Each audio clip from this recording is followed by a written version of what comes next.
Hi, I'm Kathy Rushing, host of the podcast Committed, the Entrepreneur Marriage. If your middle name is Restless and you identify with words like innovator, dreamer, changemaker, creative, independent, or you are married to an entrepreneur, or heaven help you, you're both entrepreneurs, this podcast is for you. The entrepreneurial journey can be a little wild at times, like uncharted territory. Join me as I talk with others who are at various stages of the entrepreneur process. We'll explore the wisdom and insights they have gained while navigating the ups and downs of the entrepreneur journey. You'll discover that there are many couples who have found ways to thrive in both their business and marriage. One of the joys of having grown children is getting to meet their amazing friends. We met Brent and Julie Cody through Ryan and Amy, our middle son and daughter-in-love. We haven't had one-on-one time with Brent and Julie, so it was really fun to hear their story. They talked about how they decided it was time for Brent to venture out as a startup business in a Volkswagen van with 3 rambunctious boys touring the United States. What could possibly go wrong? Their honesty about the challenges of a new business, self-care, and prioritizing their marriage made for another great conversation I hope you'll enjoy too. Join me now.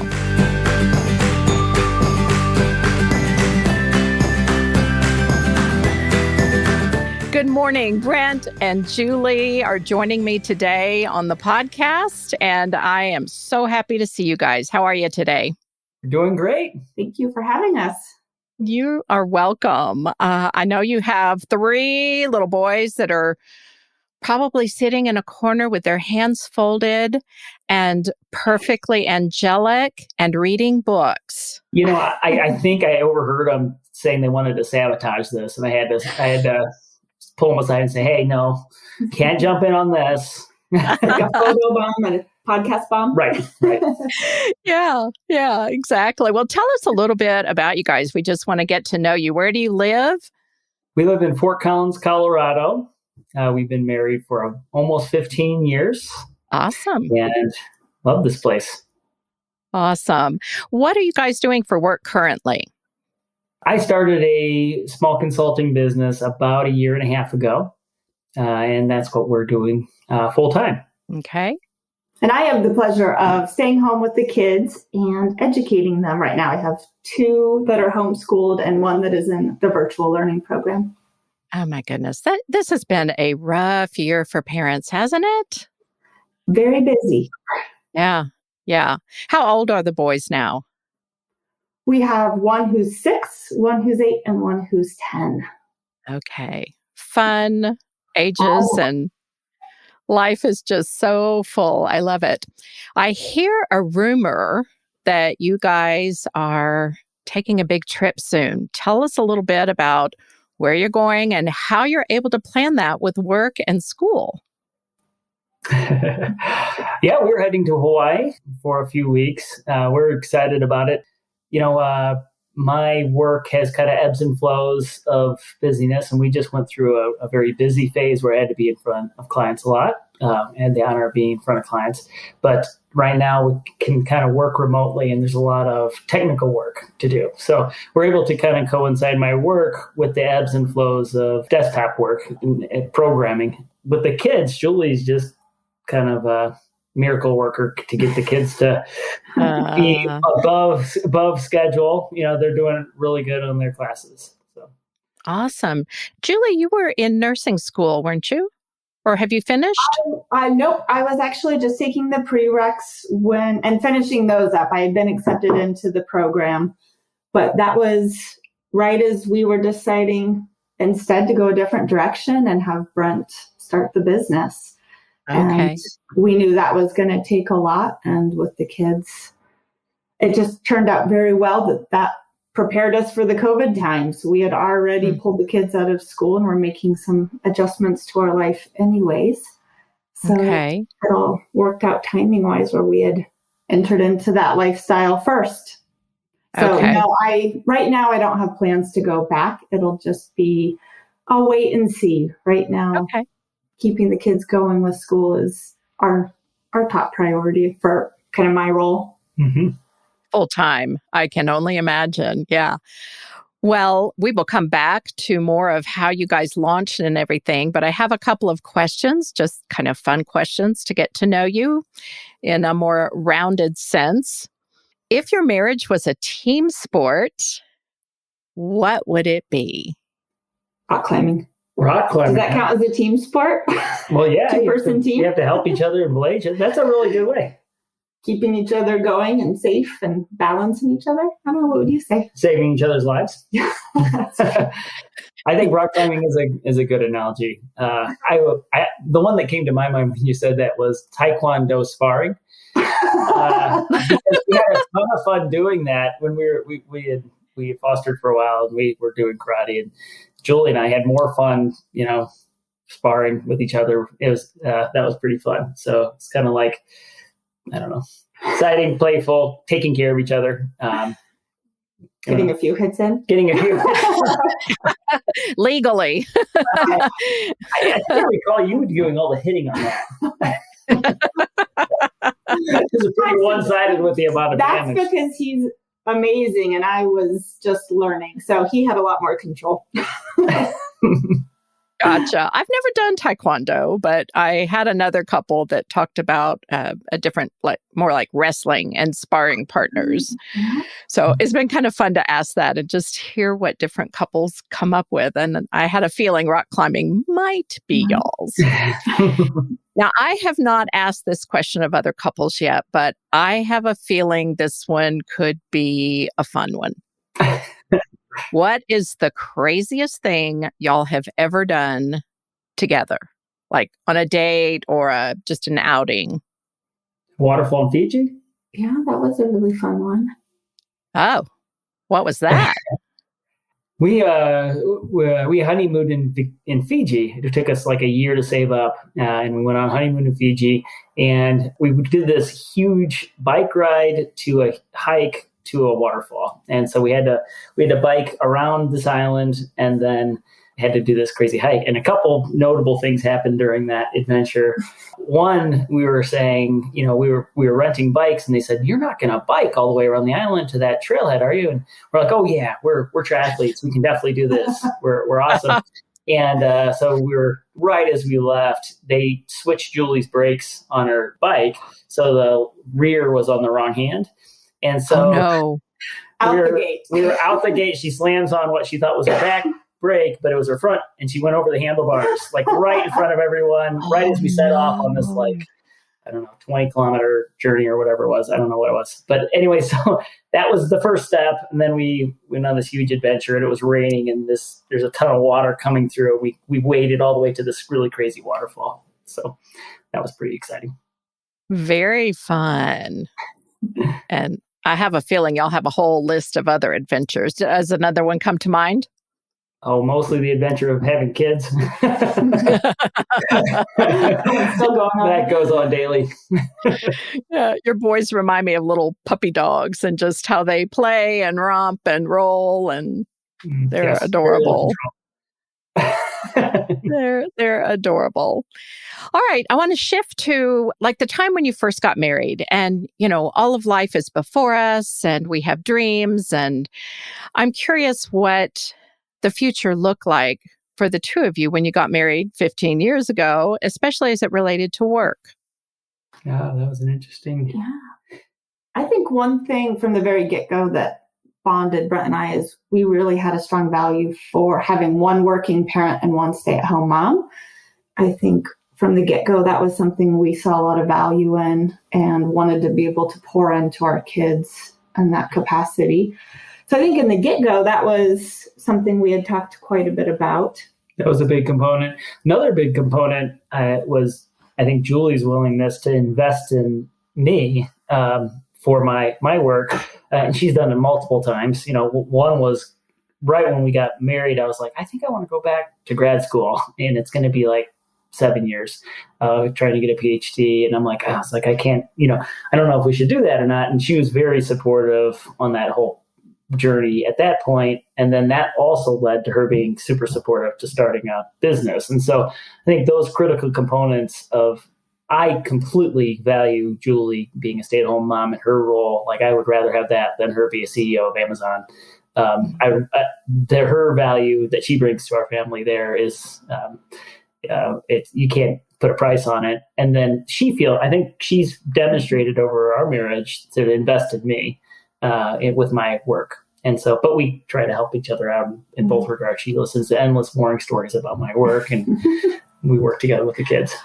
I think I knew right away from the beginning that Brent as an engineer was not going to fit the mold of a typical engineer. He had a really nice job out in Kentucky working as an engineer and had left that job to move to Boulder to build rock climbing walls and live a more active lifestyle and pursue his passion. So I think from day one when I met him, I knew how important it was for him to live life to the fullest and to not just go through the motions, not just live as everybody expected, but to really follow those kind of driving passions. And he's always been an entrepreneur at heart. So even in the beginning, we didn't expect him right away to start a business, but I think I knew that there was a desire that at some point would come to fruition.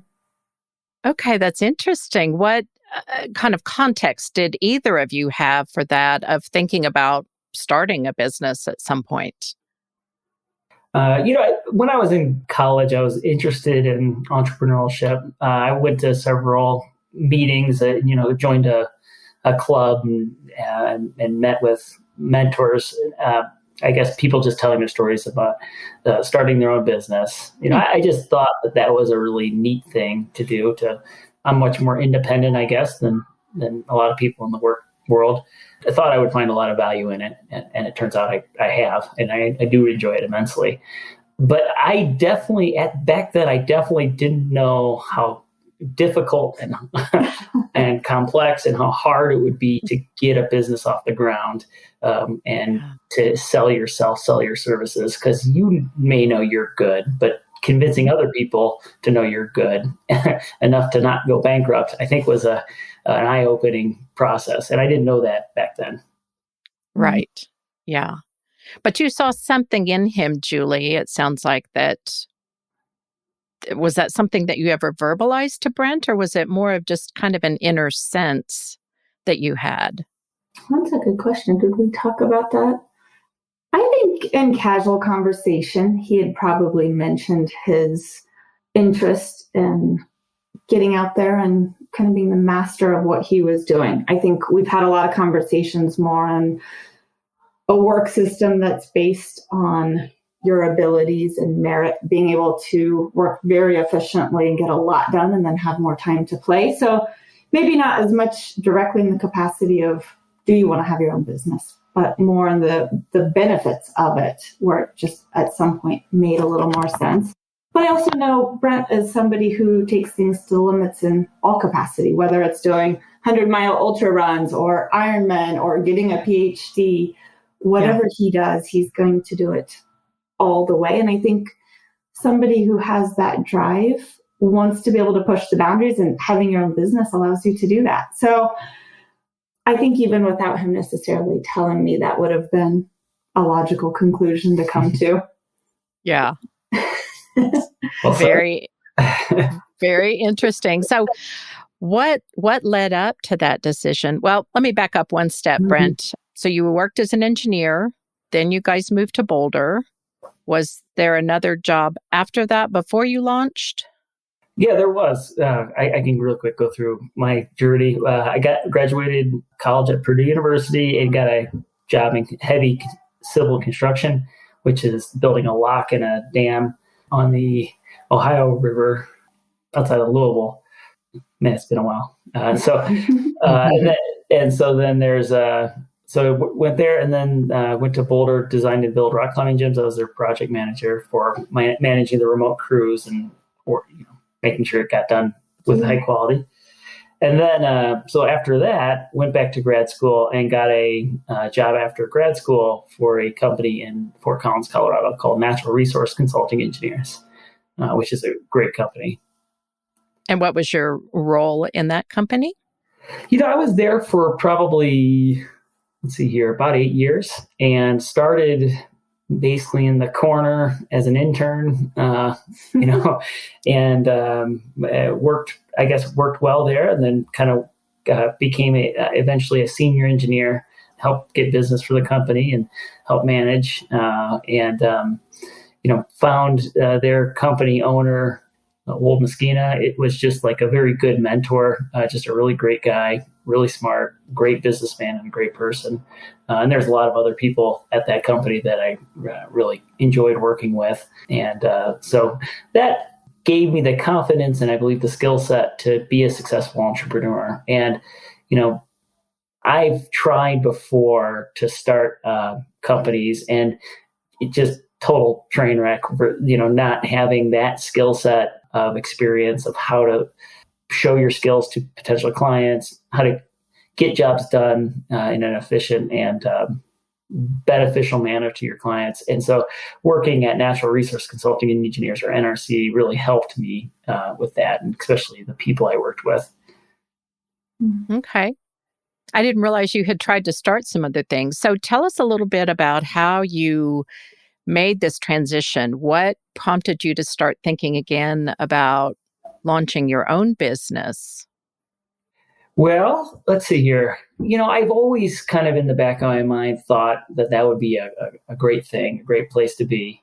And I do feel like I work at a different rate. I guess one of our driving forces is, efficiency versus just clocking in versus clocking out. And so one of my main driving factors was I knew I worked very, very efficiently when I wanted to, but I also wanted to not just constantly be at a desk 8 hours a day if I didn't need to be there. My work schedule sometimes is work 16 hours in a row when you're completely focused, and then take the next day off. And so that was, I really felt like being in a place for a fixed period of time, but not being productive, wasn't a benefit for me. And it wasn't a benefit for my clients either. I wanted to give, if I'm going to bill them for a billable hour, it's going to be completely focused and, giving them absolutely everything that they need for that hour. And so basically my timing wasn't kind of in line with the standard 8-hour, 9-hour workday. I felt much happier following that. So I've always thought about my efficiency versus potentially other people. And then that I've always been looking for ways. And in fact, when I was with NRC, I actually went to lunch with the company owner and told him I probably want to start a business someday. And he was great, told me ins and outs of it a little bit and his story. And so so I think it's kind of always been a role. And so I wanted to gain this proper skill set, and then when it made sense, potentially jump off. Okay. So what were the conversations like that the two of you had before launching this new business? Was it? I feel like you hit a point with working as an employee. He was making quite large contributions to the company, coming up with some really innovative ideas. And I think there wasn't quite as much freedom to really test those ideas out. And I don't think there was going to be a whole lot of reward for bringing those to the company. And I think at that point, he had enough experience and exposure that I think you felt confident that you could step out. So I think overall, it came about very quickly. I remember us having a couple of conversations about how would we do it? What are the logistics? And I think Brent felt this great sense, especially as the sole provider for our family. I don't know if I can. I don't know if I can take that risk when we have 3 kids and a mortgage and all of that. And so I remember just kind of bouncing the idea around over a couple of conversations. And we just said, what would it take? And then I know he left on a work trip and came back and said, by the way, I put in my 2 weeks notice month. Oh, but we had talked about saying after you got back or in the near future. But once you make a decision, you're pretty, I don't know if I want to say impulsive, but you follow through quickly. That's true. Firmly. I think what gave, before we made a decision, we talked about it, and both of us were on board with, let's see, if we're going to go for it, we will go 100%, potentially lose our house. Like, we're willing, my wife was willing to put everything on the line.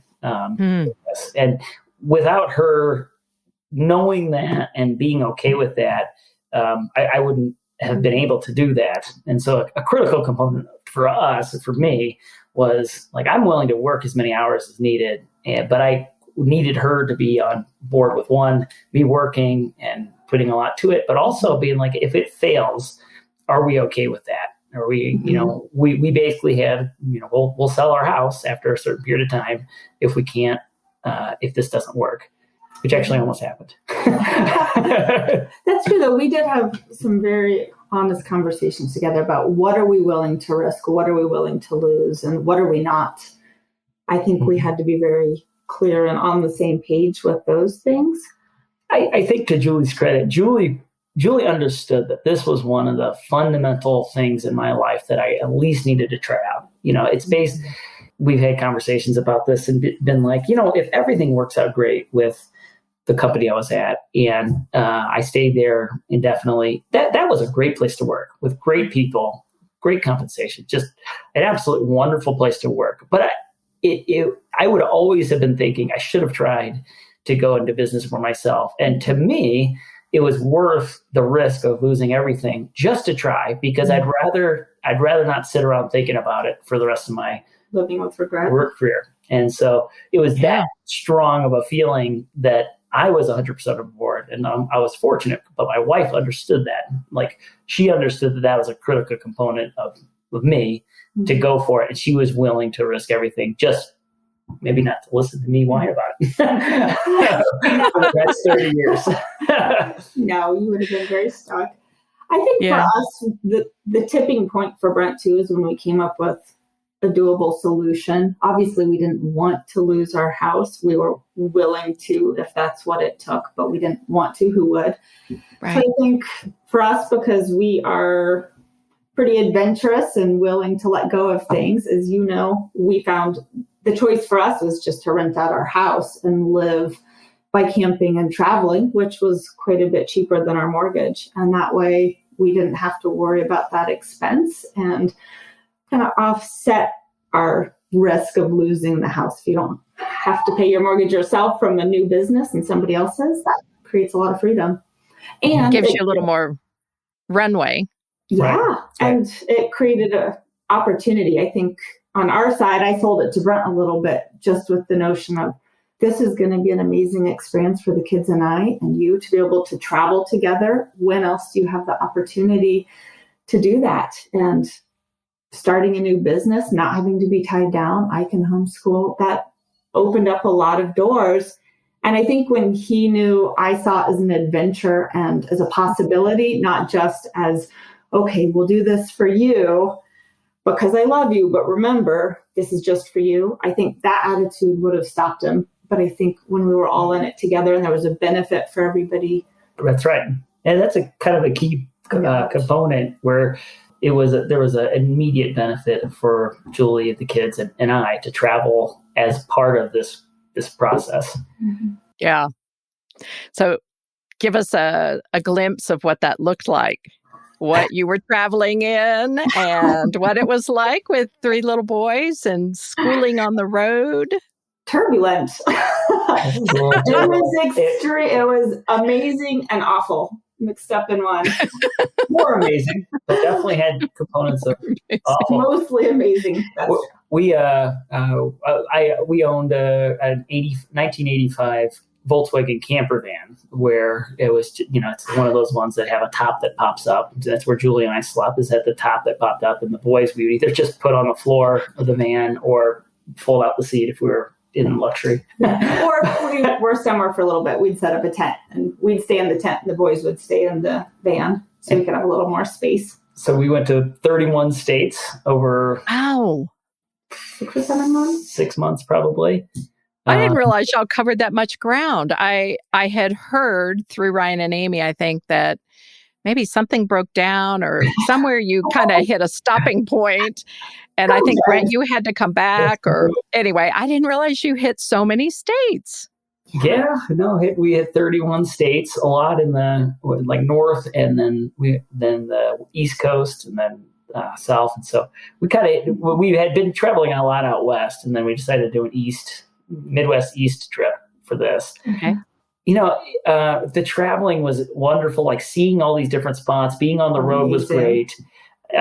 There's a lot of really wonderfulness to it. And we've got these cool picture books that Julie's mom puts together for the trip. And so I can't understate how enjoyable and unique and fun it was to go to 31 states in a van with a family while starting a business. It was really fun. That part was, I think, exceeded our expectations. It was really special. So as I was starting the business, we'd be going places, and then maybe Julie would drop me off at the airport, and I'd fly to a conference, and I'd be there. One time during one of these, we were actually visiting my folks in Illinois, and I was at a conference in Colorado, and Julie's knee locked up. I had a major issue, and if you ever have been in a camper van, it's not the easiest thing to climb up and down from the top, navigating my guitar that's falling over in the fridge, and kind of like having to climb up and down. And so she had a locked up knee, and my parents drove her to Colorado while I flew back to Illinois to grab the camper van. And then I drove all the way to Boston while she's getting fixed up with her knee. And so that was one issue, Julie having an issue with her knee. And the camper van immediately, right when we left, started popping out of fourth gear and had an issue with the transmission, which we ended up using a bungee cord to hold it for fourth gear for I don't know, 15,000 miles or something like that. Oh my gosh. So, and there's issues with the coolant system. One time we had to pull over to Ace Hardware, and their coolant system was leaking. Had to buy a hacksaw and replace the coolant system. But that's all that's exciting and interesting. Yeah. Keeps it interesting. So how long ago did you launch your company, and what is it that this new company does? Let's see. Launched the company in August of 2019. And my original focus was to cater to the public works area, water and wastewater supply. I had some tools I developed, and I'd really helped out a client in that area. But I quickly realized that just limiting myself to that one market wasn't, I think, as beneficial or even feasible as going back to my full skill set and doing natural resources consulting. So a lot of water resources, energy resources, and I've even done financial allocation models and maximizing the bang for the buck for COVID response. So, basically as a resources engineer, as an engineer that can take a complex problem and look at the resources that we have available and look at the staff that we have involved, I can solve these complex issues kind of in a very straightforward approach that kind of gets everybody aligned. Mm-hmm. Kind of like a magnet, if you've got all your, metal filings and you run a magnet over it, I kind of get everybody going in the right direction and really maximize the resources for a given problem. And so it's nice because there's a wide breadth of skills that I can give my clients, and it's really gone well. And as of now, is it a solo endeavor, or do you have anyone that works with you? It is. Yeah, it is a solo endeavor, but we're kind of getting nearer and nearer to needing to hire someone with the amount of effort and work we've got going on. Great. That'll be another transition. That's right. So you've been at it about a year and a half. Is that right? Yeah, that's right. Okay. And along the way, do you guys have another couple that kind of gets what this journey is like, or anyone that's a mentor for you as a growing entrepreneur, Brent? Well, we've got a couple different couples that we talk over these things with. Your son and daughter-in-law are one of those. They know the difficulties of owning a business and staying with a healthy marriage throughout that. We've got another couple that we actually saw last night that have in similar shoes, kind of starting a business. And it's neat to be able to bounce ideas off. I would say that, a lot of it, though, is we try and keep a lot of communication between each other. And I've expressed this to Julie, but my business is second to our marriage. And I don't know if that's all the case with other entrepreneurs. And I know sometimes people are a little bit more caught up, but if my marriage tanks, I don't really care about my business anymore. If I don't have a healthy marriage, first and foremost, wouldn't have the energy or the desire to be a successful business owner. That's kind of, that's why I'm a business owner, because I have a family, and I'm not a business owner first and foremost. So that's just a primary component of our relationship. And so we try and spend time, and it's not easy, if I'm traveling on work, and things definitely can go awry pretty fast, being not connected, or 2-week work trips. But it's kind of one of our prime focuses. Yeah. So 15 years of marriage, what are some things that you guys do to keep your marriage healthy? Work on communication, that sort of thing. Do you guys read books? Do you go to conferences? What have you guys done? Mostly walks. I think the biggest thing, Brent and I are both pretty straightforward, don't beat around the bush kind of people. And so I think as soon as something starts to come up, or one of us feels like something is just off, we tend to just face it head on and talk about it right away. I think that's been really helpful for both of us, because things don't tend to grow and grow and grow over time. We just tackle it right away. Right. Yeah. Julie's really good at being straightforward. She's straightforward, baby.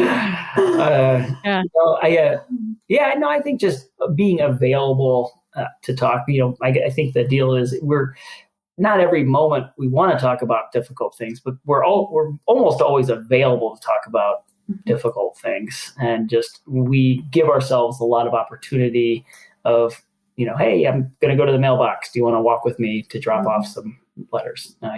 So there's a constant desire to spend time, and it's not always significant, but the volume of trying to spend time together is there. And then it allows for communication, especially being that both of us are direct. Mm-hmm. I think we don't always manage to do this, but we try to do a Bible study together in the morning, just a quick start our day together and with the Lord, which I think is great. That definitely aligns things. Mm-hmm. Yeah. Get your values, your attitude going in the right direction. And it's the whole put first, we're stressed about kids and stressed about work, but that kind of that pales in comparison to the greater forces that are out there, the greater desire to be with God. Yeah. I think something Brent's really good at too, that he's helped me with. I find on a lot of those quiet moments, or if we go out on a date, I tend to go to the list. Oh, we need to talk about this. We need to figure out this. Let's work out this problem. And he's very good at saying, let's do that on a time where we're trying to get stuff done. Let's take this time and just be together and connect. And I think that's something that he's helped me learn to do a little bit more easily. Still harder for me, but I think you're really good at that. Both of us can get into that zone, though. I mean, it's hard sometimes to separate the stress and to change gears. And so helping each other and being understandable with each other when the one person's having a difficult time to switch gears. Maybe it's important to talk about some of that stuff on a date just to kind of get it off that person's chest. Mm-hmm. I think kind of having an understanding with that and being less quick to anger, which is hard to do when you've been up all night with kids or work. Yeah.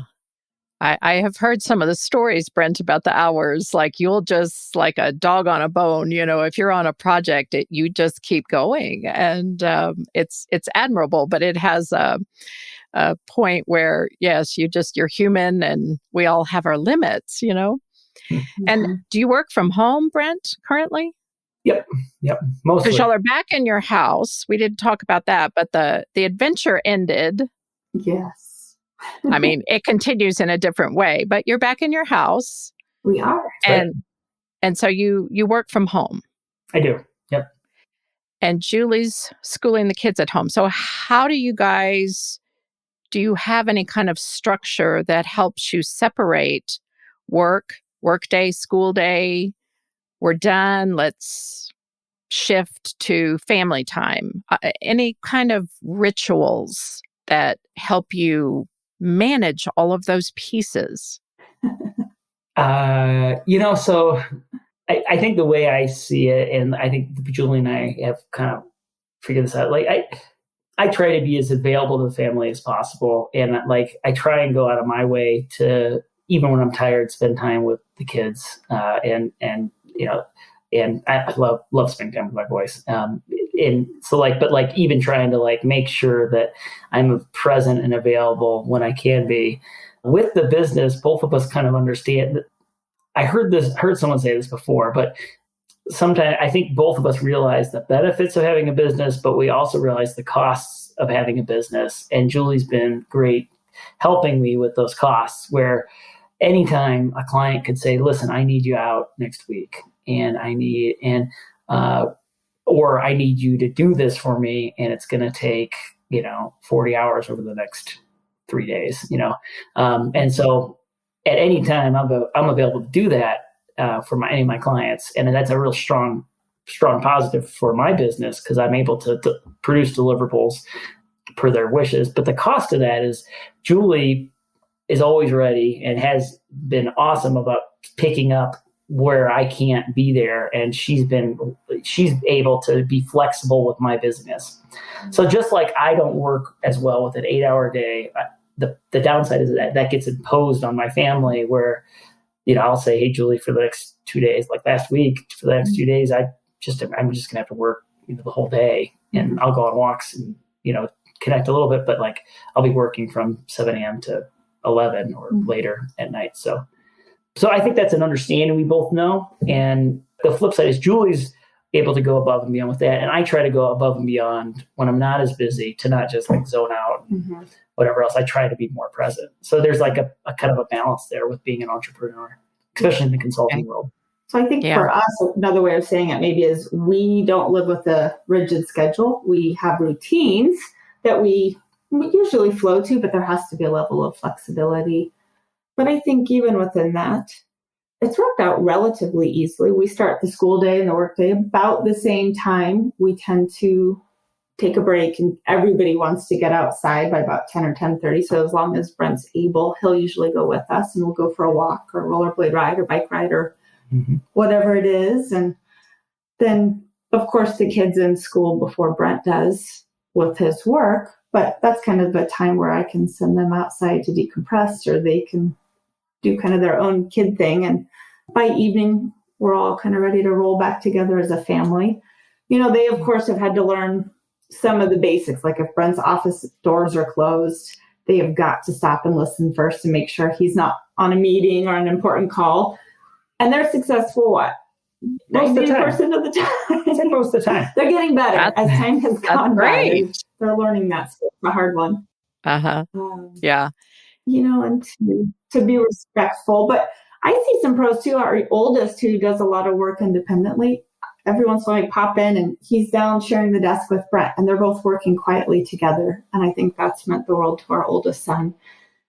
So to just be able to work side by side and that Dad's right there working too, I think it makes him feel grown up and responsible and one of the team. I don't know. What do you think? Well, I think so too. That just, it's great to show your child how you can work hard. I saw my dad doing that when I grew up. He would wake up really early and would be working really hard, but he always spent time with us. And so he had that balance and showed that edge of how you actually work really hard to achieve more than just the 8-hour workday. If you're going to want to enjoy your career, there are times where you're going to be putting in more hours and more effort. And so, I'm excited to show my kids that it's a blessing to work at home sometimes. And so I think that is a great modeling opportunity, isn't it? I mean, this might be one of the few highlights or good things that have come out of this pandemic year, is traditionally, mom or dad or both go off to work. Kids go off to school. Everybody's apart during the day. And it's really hard, I think, for kids to have a concept of what mom or dad do. Back in my years of therapy, I remember Jeremy drew a picture one time for open house. My mom helps people with their problems. And I thought, so interesting that he had that. He was able to verbalize that in like third grade. So, I have a question for you, Julie, and I might be projecting here because having been married for a very long time to an entrepreneur, and mostly it's my personality where I'm trying to read the needs of my family and provide what they need. But it was a very long time before I learned how to ask for what I needed or to refill my tank. So I'm curious if you feel that you can ask for time off, basically, because it's 24/7, when you're the mom and homeschooling. And I bet you hit the mark with a lot of the wives there. I bet that's a very common theme. It can be very hard. Yeah, I do think that's probably, you nailed the one thing that's the hardest for me is to ask that. Brent has always been really gracious, but I think it's so easy for me to see you're working really hard. You need the break. You go climb a run or have fun. But I think it's also, to be fair, I'm the master of my own schedule also. And so I have to be responsible for taking those breaks. And even a few minutes, I've started to learn, all right, it's okay to send the kids out and just let them do what they need to and take that time. And we've taught our kids a little bit about that. I am definitely an introvert. Brett is definitely an extrovert. And one of our sons is right there with Brett, very, very extroverted and doesn't want to be alone.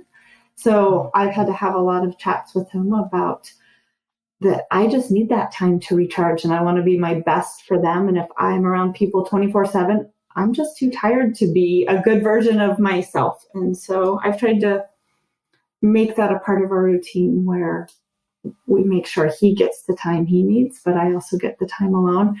It's not a perfect system. No, it's still something I have to keep working and being very intentional for. But yeah, I think that is an area where we're constantly working to improve.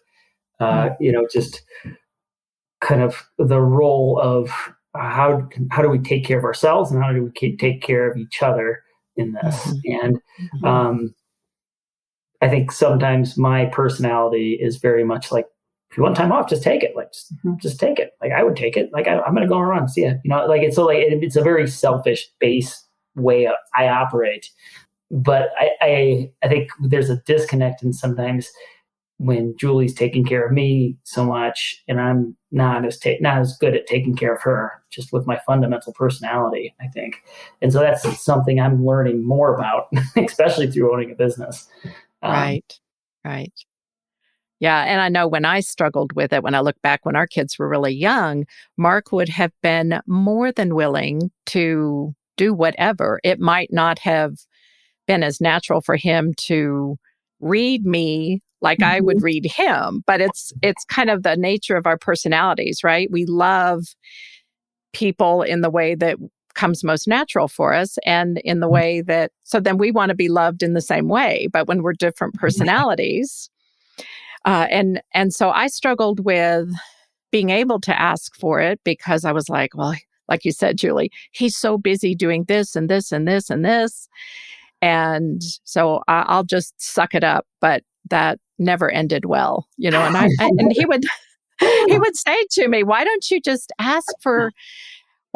ask to take this time away before you get to that breaking point? And I was like, I don't know. It really was a journey for me. And so, Kathy, I want to ask you, did you feel that Mark should have known this? And like, was that, and I think that in our situation, I think that there's an expectation that Julie maybe feels like, why don't you see it? And why don't you offer it? Why didn't you offer it? Like, why did you not know? And some of that's warranted, some of that's not. It's just kind of like, I think Mark probably is similar to me, just never blow and go. Yeah. Yeah. Yeah. And not an uncaring or feeling man by any means, but we've done a lot of work around the Enneagram the last couple of years. And I identify as a 2, which is a helper. So I do a lot of anticipating. Mm-hmm. I love my friends and family. And so I anticipate their needs. So yes, I at times was like, how can you not see that I am just fried? This curly hair did not happen on its own. And so it's been a lot of years of, again, me learning to take responsibility for me, because Mark's not responsible for my mental health, right? And so I had to learn to be better about asking. But gosh, the kids were probably grown by the time I learned that, honestly. So only 5 and 15 years. Yeah. Wait till they grow up. But even without kids at home, there were there have been times, probably even in the last year. I'm sure. So it is more of our personality. I identify as a 2. Mark identifies as an 8, which is very much an action taker on the DISC profile. He's a very high D, dominance, action. But he has found his softer side in recent years, and he probably cries more than I do. In a good way. It's sort of like the pressure of always feeling like he would describe it when he was starting the business. I say starting it, but like for the first probably 15 years of trying to push this ball and get it to go one revolution. Mm-hmm. And so the stress built and built and built, and kind of came to a head for us. Like our marriage was in a precarious place at one point, and he joined C12, which is a peer board, and there are several different versions. There's C12 is a Christian peer board. There's Vistage. There's EO, Entrepreneur. I don't know what the O stands for, but there are several different boards where you come together with peers and can really talk about some of the challenges that, for Mark at the time, he had a lot of people that worked under him, and that's not who he was going to share some of these challenges with. And we would certainly talk about it also, but there was a point where I had limited perspective, and he needed other people to help him think about different aspects of the business. And that was so huge for us. But so our personalities are somewhat similar. We're both very people-oriented, but I definitely had some unhealthy stuff to work through. And so when I asked this, Julie, I said, I may be projecting, but I do like to encourage couples, because one of the things we have found about entrepreneur couples that are successful is the ability to tell appreciation to our partner.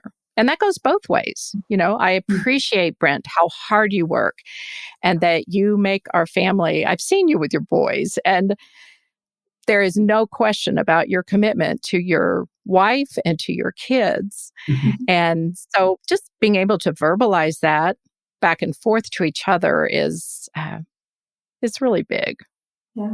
Actually, I think you guys are great at that. I think you're absolutely right. That's something Brent really excels at, verbalizing that appreciation. Well, I screw up so much, I have to be good at that. No. That's great.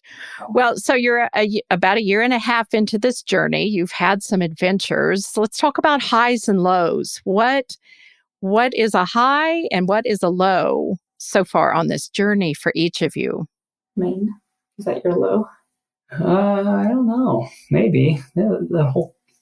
I think there was a point on our road trip where every possible area of my life was not good. And so I was out on the East Coast by myself. Julie had just hurt her knee, and my parents drove her from Illinois to Colorado where she could get medical attention. And then I I basically grabbed our camper van and headed out without the kids, just myself to Maine, where I was going to meet her. And I was out there for maybe a week or more, week and a half maybe. And about that time, my original business plan wasn't going to make it. And I was realizing that my original limited set of services that I was going to offer wasn't going to be successful. And so Julie was hurt, and it was, hard for someone with a locked knee to travel in a camper van, especially driving a stick shift.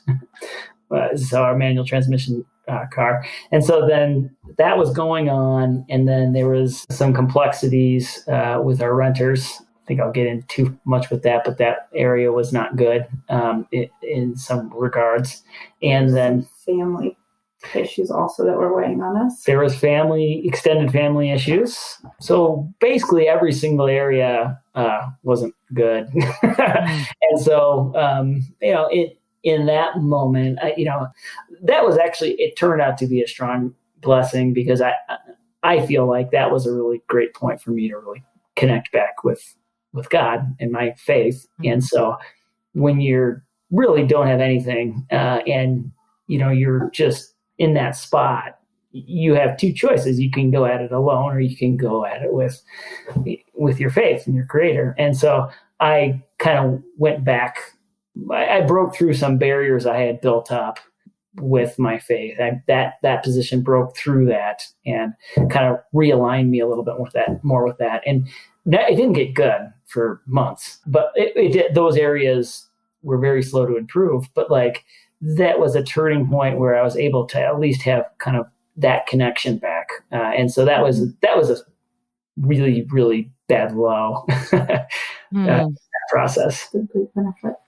I think too, that came on after a couple of months of us really just crossing paths for a day or two. He had been flying all over the country, going to conferences, and we would just see each other for a brief day or two, and then he'd be out the door again. And so I think even on our side, there was just very, very low connection. We had That's true.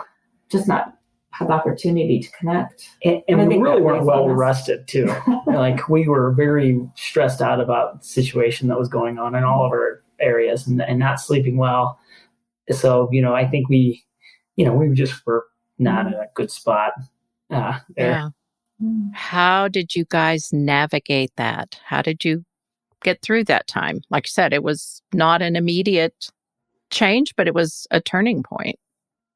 I think we're both pretty stubborn, and we both have short memories with transgressions. I think that's a strong benefit to a marriage, where I think both of us, we can get really angry at each other on certain things and be super, super off for maybe several days. But we, at some point, we just kind of this stuff's really not worth it. And we talk it over, we solve it to the best of our abilities. And then we kind of just, a lot of grace. Yeah, we have grace, and we see the person as a larger picture than just a transgression that's an unforgivable transgression kind of thing. And so it's kind of, in my mind, that optimism and that connection and that base of knowing that this is really the right person for me, and this is really my forever spouse, my partner in life. That to me covers a lot of these really strong these feelings of slights that are just unprocessable at the time. And so kind of working through that period, I think both of us knew to a degree that we were dealing with other forces, other issues, and that was causing it. So trying to have a less of a strong memory with that.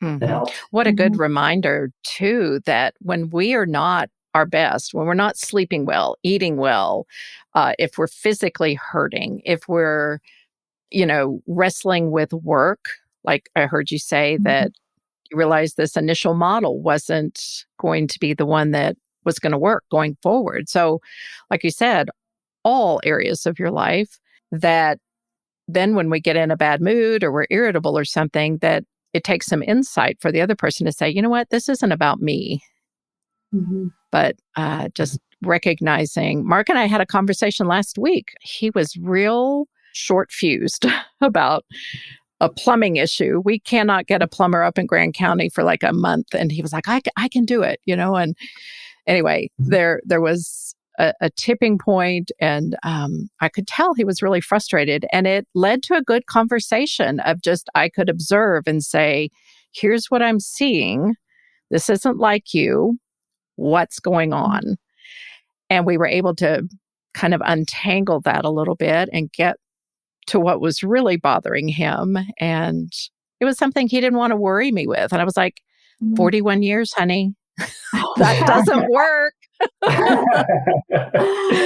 Like, I can tell when you're worried about something, so just tell me what it is. So we can catch those much quicker these days. And so that was a low point. What about one last thing? When we decided to start this, I think both of us knew that like it wasn't going to be just peaches and cream the whole time, and so like we knew that there'd be low times and difficulties. I think it surpassed our expectations to a degree of when a lot of things weren't working well. Right. But like, I think we both kind of knew that we were in for a fight from the beginning. And I think for me, that helped a little bit. Yeah, I think we did have an expectation it was going to be a process and it was going to be a challenge. Right. Yeah. Yeah. And that takes a lot of maturity to even recognize that from the beginning. A lot of people just set off and, they don't anticipate that. So that was a low point for you, Brent. Was there a different low point for you, Julie? Or was that? No, yeah, I think I would have had a different low point. I think at that moment for Brent, I knew that was kind of his mental and heart struggle trying to just revise what we were going to do moving forward. For me, a low point, gosh, I think probably when I injured my knee, I think at that point, that was just when I thought we were committed and there was really no going back at this point. And to be completely unable to move or walk and in the wrong place because insurance wouldn't do anything for me out in Illinois unless it was an emergency. Wow. So I think maybe just that feeling of how do I continue to move forward with this choice that we've made and still support Brent. That was hard. I think too, some of the other times just with the extraneous circumstances, not even as much surrounding the business, I think probably unreasonably so, I had a deep faith that Brent would get it work out. I don't think I had that fear, which he certainly didn't. I think he felt the weight of that burden on himself to make sure, but I know what a creative problem solver he is, how unstoppable he is. So I was pretty confident at one point or another he would push through and figure it out. So I just chose to let go of that worry. And so I think for me, low points came from other things outside of the actual business development. I would have been more stressed if I didn't know how much faith she had in me. Oh, but that is life, isn't it? That we take off on this adventure and we don't have control over a lot of things. So what about high points? What has been a high point since deciding to take this step? I think there's been a few, and I think one of the initial high points, we kind of were at one of our lowest around the first of this year, where difficulties with our home, difficulties with just the business, like there's a lot of spots a lot of things were coming to a head at that point. What ended up happening in the early part of this year is a year ago. This year. Oh yeah, about a year ago. Been a year already. this time last year, we got a couple contracts in that basically meant that the business was going to be feasible for a period of time, for a good period of time. And so and with the nature of my business, it's a lot of effort to get contracts. You start a year in advance and then they percolate and then sometimes they come through. And so some of these contracts, they're a really, really big win they're really they're large amounts of money. It's not just like a small job. It's a large, maybe potentially multi-year job. And so we got those in place, and the business was finally breathing. It finally got breath into the business, and we got our housing situation worked out and solved. And when we moved into our house, the pandemic was just starting, and there was just such a sigh of relief because our trials had gone on before that. And when we actually got back into our house and had contracts in place, we could just breathe and work hard, and just that to me was a really high point. And we could just kind of like be like, we fought the battles, and we are now off and running, and we took risks, and they're paying off. And so there's just a lot of things that came together at the start of the pandemic last year, and things got better. We got more contracts in, and so it kind of took off from there. And so kind of that feeling, I think, for me was a really nice thing. I remember going on walks with Julie and down our road and be like,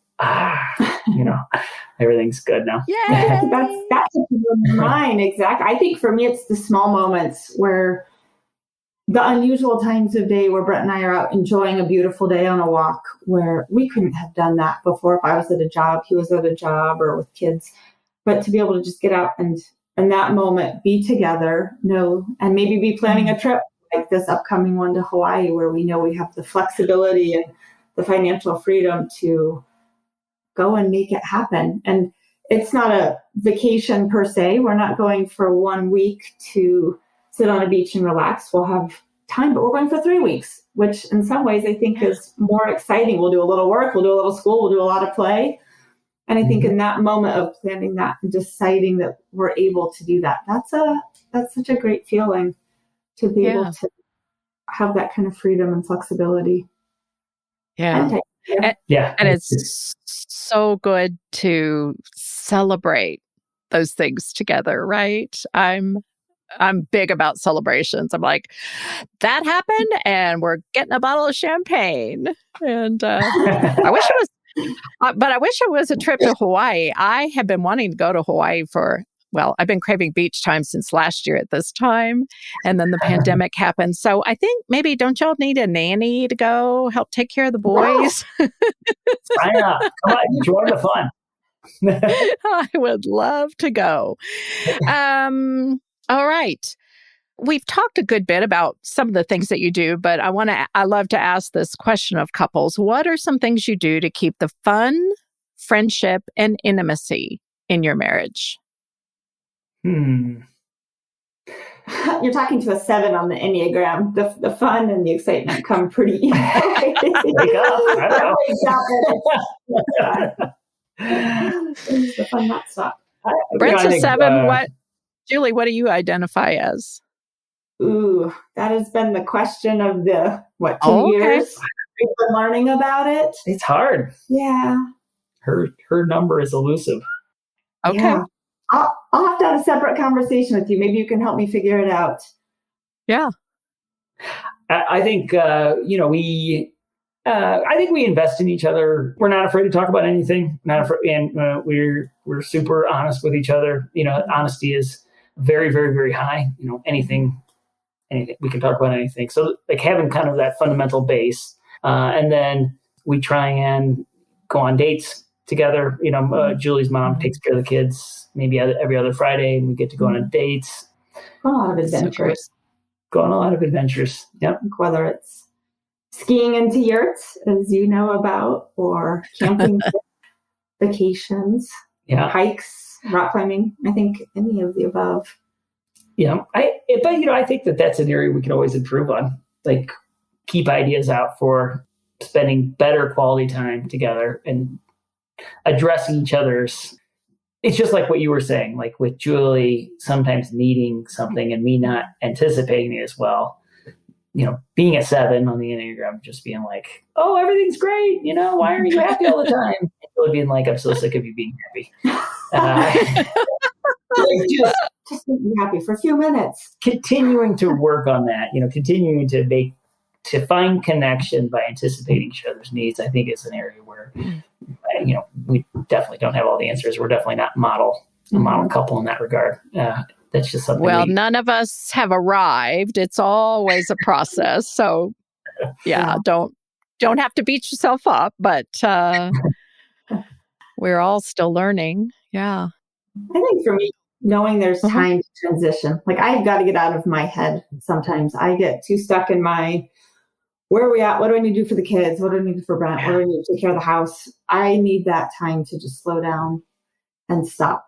And then like you said, take that self-care. And then I can start thinking about things like intimacy or having fun doing an adventure. But I definitely need that decompression time. That's pretty essential for me, at least. Less for you. No, I switch in like a second from work or back to work.